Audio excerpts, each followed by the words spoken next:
We're back, everyone. Welcome back to another episode of I Can Do This All Day. I'm Dan, the part-time Avenger. That is Mark, the resident Jedi. Hello there. Today we're here to talk about rocks and Snootchie Bootchies.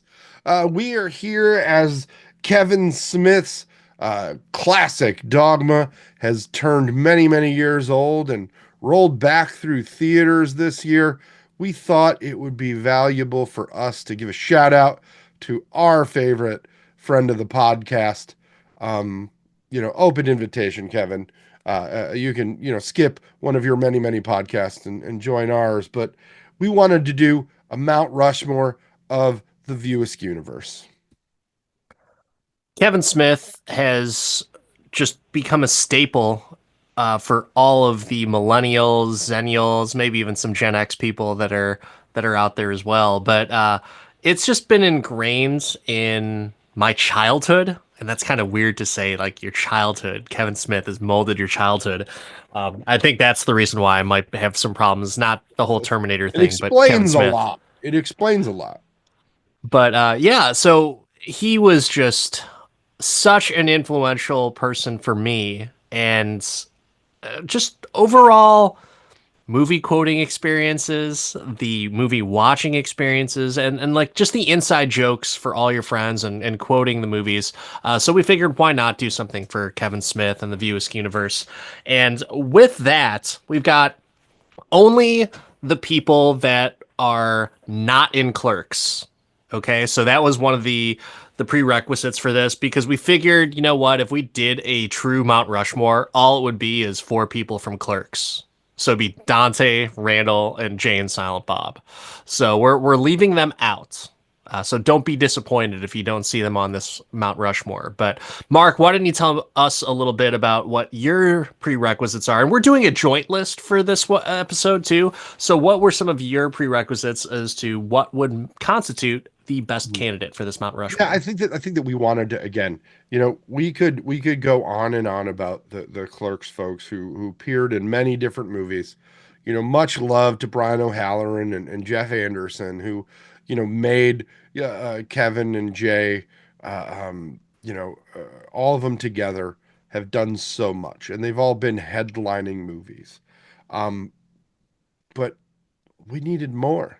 We needed to go deeper. We've done reviews on those movies, so we randled them out the door, and we decided that Kevin always talks about Clerks, so we need to go outside of that. Which sadly we had to leave the Berserker kid out. Berserker, girls think sexy. How can you not have that on there? I'm just saying, 37, try not to suck any dick on your way through the parking lot, but hey, you get back here. Oh God, so quotable. Such a fucking great, like, even the ones that don't speak in Clerks. You could do a Mount Rushmore of Clerks supporting people, the guidance counselor, spinning the eggs, the milkmaid, so many great things. And we want to leave that unabashed and just in its own way. But there's so much more in View Askew that we can talk about. So many great performances and characters that spanned the Askewniverse, and actors that really stood out and were tent poles in the evolution of Kevin Smith's catalog. So that's what I used as criteria for this. Like, who were the ones that stemmed evolution? Who are the ones that just were awesome? Who would you say was on our list of honorable mentions? Oh man. So a couple different of our favorite people, right? Like having the Star Wars cast in Jay and Silent Bob Strike Back, right? Having Carrie Fisher just doing a random cameo.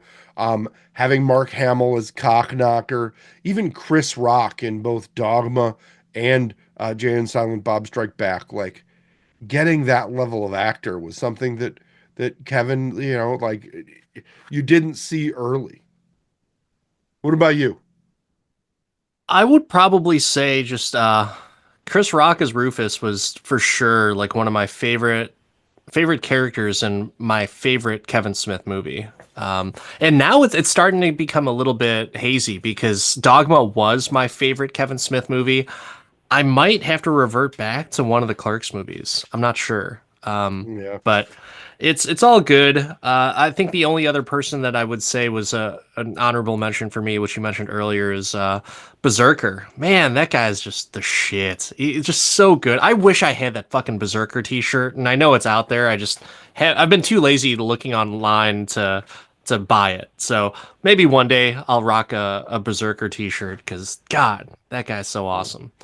But other than that, Shannon Hamilton from Fashionably Male was another one that I really liked just because of Ben Affleck and the fact that he's just so ridiculous and he has such a complex.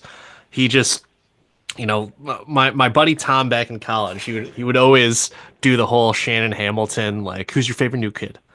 Call me Joey. Like it's the best. It's the absolute best.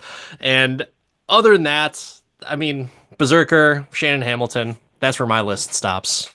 I There think were we got to throw Carlin in there in his oh many yeah. roles as the hitchhiker, as the cardinal who designed Buddy Christ. Like there's a lot of Carlin. He was even in Jersey Girl, and he was pretty solid in Jersey Girl.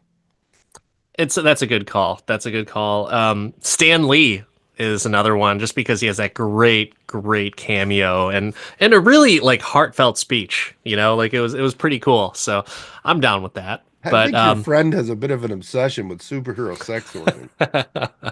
the thing, his whole body made of orange rock, including his dork. Ah, so good. But hey, let's get to the actual people on this Mount Rushmore. So, starting off our joint list of this Mount Rushmore of the Viewers universe, we've got this guy, Alan Rickman as Metatron in the movie Dogma. One of the things that Kevin calls out about Alan Rickman is he was one of the most high level actors that he's ever gotten to any of his movies, and I think that Dogma in and of itself was a great pivot point for the growth of the Viewisk universe and like the power that this guy could bring in. There's a reason that Alan Rickman was part of this, and that's because Kevin just had the ability, and the script was that good to bring in really high level actors. Even if he wasn't ready for it, you got Hans Gruber in this movie, which is amazing. Who's the better character? Unbiased, Metatron or Gruber? That's you can't I can't make that decision unbiasedly, right? Because every Christmas I want to see Hans, um, and Metatron is like the eventual morphing into Snape in a way for Alan Rickman. I don't think there's an Alan Rickman movie where I can't celebrate Alan Rickman. Fair enough. Fair enough. And honestly, I really don't know. My gut would say probably Gruber, just because. I mean, I'll always watch Die Hard. Even though this is my favorite Kevin Smith movie, I don't know if I'll always watch it because I like to preserve some of my favorite movies to where like I can go without watching it, so that way, like when I do, it's like a brand new experience again, and it's just like that great bit of joy that you get from watching. Like, oh yeah, I really do like this movie. So that would be my only thing. So yeah, but Rickman is so great in this, and I didn't even. I didn't even miss the fact that he didn't have his Hans Gruber goatee. Like I was kind of like he doesn't seem right in this movie. But if he did have his Hans Gruber goatee, like I don't know, maybe he probably would have melted the film because just that hot. He's on fire. That Metatron, so hot right now. Oh, and if he would have used his American Hans Gruber accent, Yes, yes, shoot, that's awesome. shoot. But great solid pick. But going on to the next spot, this one is from Mallrats, and we're talking about Mr. fucking Svenning, Michael Rooker. Oh. Would you like a chocolate covered pretzel, Danny? They are tasty. Mm, Oh, gosh. it's good and melty. Mm. I mean, Mallrats is a really fun movie, right? And there's a lot of positive things about it, and there's a lot of fun characters in it. Um, but it needed a villain, and this is just a villain we can all identify with. We've all dated a girl with an absolutely shit dad at some point. And I don't think that Michael Rooker in this movie, I don't think Mr. Svenning would do anything short of sell Brandy into servitude to further his career. And it's great. It's great. Rooker in this is just bananas and batshit. So that's a good heel. Like that is a perfect heel for a movie. Is like you've got someone crazy doing fucking karate and then his towel falls off and his ass is hanging out. And it's just like I hated that guy so much. Like why is he being such a dick? But that's what he's good at. That's his point. So he definitely served the purpose for the part. And chocolate pretzels. No one, you can't think of a warm chocolate pretzel without thinking of Michael Rooker. I don't know. That's I can't eat chocolate pretzels. Can't do it. every time I buy a bag of flips, I just automatically think of Michael Rooker, and then I go shit myself. But Oh. other than that, I mean, he has like a really good charismatic presence on screen too. Like he is truly menacing to TS and Brodie, even though Brodie's not necessarily scared of him. But it's that type of aura, that type of presence that makes it a no-brainer as to why James Gunn loves him as an actor and he always fucking puts him in his movies. And I think that this again, not to the degree of an Alan Rickman, but this is an actor that had great success prior to Days of Thunder, um, Mallrats, and elevated the playing with your friends narrative that Kevin had in those days, right? Like, I mean, he had Affleck more as a friend and a starting out actor in this, but he got Rooker, he got Shannon Doherty, like he was getting actors that helped elevate the quality of things, and he got them when they were hungry, right? Like Rooker was still hungry. He was in some good things, but he had met James, he hadn't done the James Gunn stuff yet, and he was still like fighting for parts. So Yeah. Still Mallrats, solid what a actor. moment in time. Very, very good roles that he has. And yeah, he's just a major dick in this one. Total heel. Love it. And that's why he deserves to be on this Rushmore. But Absolutely. going down to the next selection on our list, we've got a female, everyone. We've got Joey Lauren Adams as Alyssa Jones. And it's hard to pick the Joey Lauren Adams role in the View Askew universe, but this is the biggest, right? This is the chasing Amy uh, role, and it created it was such a controversial movie that it didn't get as much love because it wasn't just funny, but this was a filmmaker trying to take on something that he didn't fully understand, and I thought she did an awesome job in this. She did, and for those that are not like huge Kevin Smith fans that don't know this, or maybe some that are and just didn't realize this, but Joey Lauren Adams and Kevin Smith dated for a time, and so it was very, very when I was listening to kind of his commentary on how tough it was to direct someone that he was dating. I think he was dating at the time, or maybe they just broke up or something. But either way, there's history there, and so I think that lends a richness to the character. And when you know that, kind of watching the film again, you look at it from a different lens, and you see a different appreciation of like, wow, okay, Kevin Smith is directing this movie with his either it was his ex or whatever, but interesting stuff. And Alyssa Jones with the fantastic name of Finger Cuffs. Mark, can you why Finger Cuffs? I'm not sure. What does that mean? I don't know. I couldn't tell you. I guess we just have to watch the movie again. I don't know. I Yeah, couldn't you just remember what got that it. You was, just but got it. You got to figure it out. You got to figure out not uh, airtight, just finger cuffs. Oh God. All right, but with this movie, I think if you were to release it now, this would be potentially an Academy Award winner.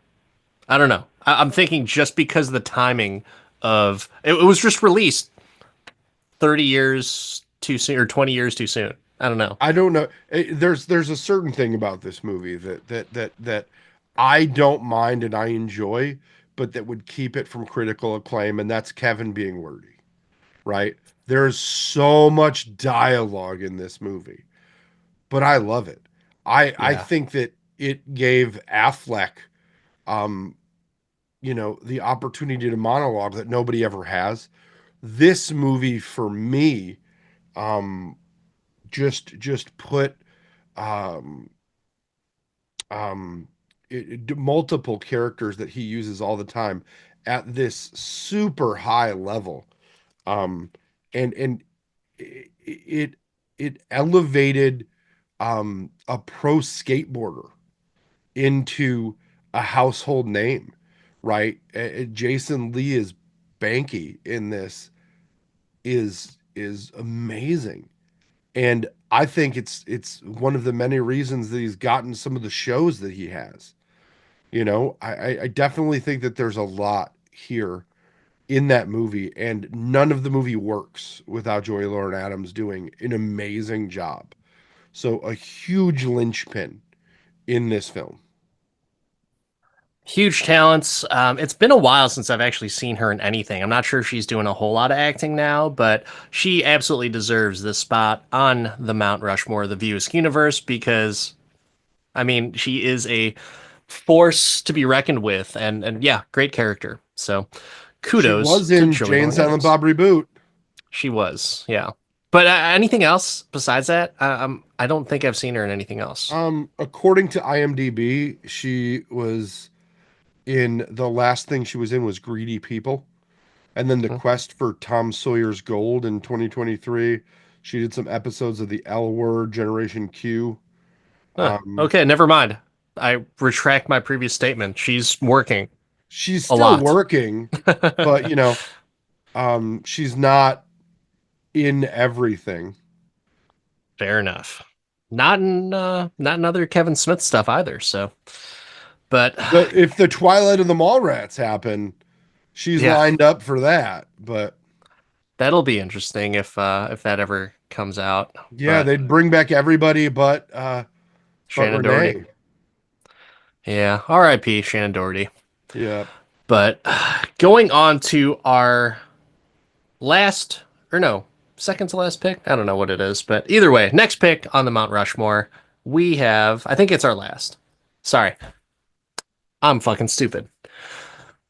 Going on to the last pick of our Mount Rushmore, we have the man himself. It is Jason Lee, but this time it is Brodie from Mallrats. Such a hard decision to make on which Jason Lee character to raise up here, because I mean, everybody talks about Kevin Smith launching Affleck's career, and in a way he gave him opportunities, but Affleck was working, right? School Ties was a thing, but Jason Lee, in everything he does with Kevin, absolutely knocks it out of the park. And I think that mine and yours favorite character, and it's so close, right? Between chasing Amy, between everything, it's gotta be Mallrats. It's gotta be Brodie. My favorite movie before Dogma was Mallrats. It hit more than Clerks for me. And Brodie was just the man. Like, I wanted to just recite all of his fucking lines in that movie. And I did in junior high. And all those kids that never watched those movies were like, what the fuck are you talking about? And it's like, well, if you saw the movies, it'd be hilarious. But I don't know. For me, it was just always hilarious, so entertaining, so funny, and I could just relate to him. You know, when he had his girlfriend over, Shannon Doherty was over, and like he wakes up and he just starts playing NHL. Like it's so crazy because I've not done NHL specifically for that, but I would absolutely leave video games on and like oh hold on, girlfriend's over, and then pause it, come back to it hours later, and then continue on. So it's just a guy thing, and he gets me, and that scene just kind of lit a fire in my like, oh wow, I've got something in common with this guy. So here we go. I mean, that's because breakfasts come and go, Renee. But Hartford, the Whale, they only beat Vancouver once or twice in a lifetime. And the fact that he liked comics was another great thing. Like his little interaction with Stan Lee was fantastic, and just his genuine curiosity about all the superheroes and their junk was honest and genuine. Because we've all thought it. We all have. You have. I also like that they bring Brodie back in other movies as well, like in Jay and Silent Bob, where he's got a new comic store and he's the guy behind the guy and helping them Yeah. do the digging. Same thing with Shannon, with TS. So I think that there's a lot of value there, but I love me. I love me some Brodie in this. And the originator of the chocolate covered pretzel. Yeah. Yeah. So many great memories from that movie stemming from him. Bringing in that tiny little cup just for refill at the mall. It's like fucking how many ounces is that? Like 2 ounces of that fucking like mouthwash cup that he keeps on doing? Like, fill this up with Coke, no ice. Like, dude, you can't even put an ice cube in that cup. So I always found that kind of funny because where on earth would any mall have that cup and where would they fucking honor those refills? Apparently somewhere in Jersey, but I'm all is it Red Bank? Maybe? I don't know. Mm. Let's check it out. Let's go back to those malls and check it out. But I yeah, also just appreciate his love of a dirt mall. yeah. Yeah. Good times with good characters, and that is our View Askewniverse Mount Rushmore. We've got Brodie, Alyssa, along with Mr. Svenning, and Metatron himself. So super happy about those characters, about this Rushmore, and that wraps it up for this episode of the I Can Do This All Day podcast. I am Dan, the part-time Avenger. That is Mark, the Resident Jedi. Don't forget to hit that like button and subscribe. Download, if you will. 5-star ratings accepted every day of the week. And, let us know what your Mount Rushmore would be here. No clerks allowed, because that's just too easy. We like to do things difficult here, because it's fun. And, it's hard, like the thing. The hard way is the best way. See you next time, everyone.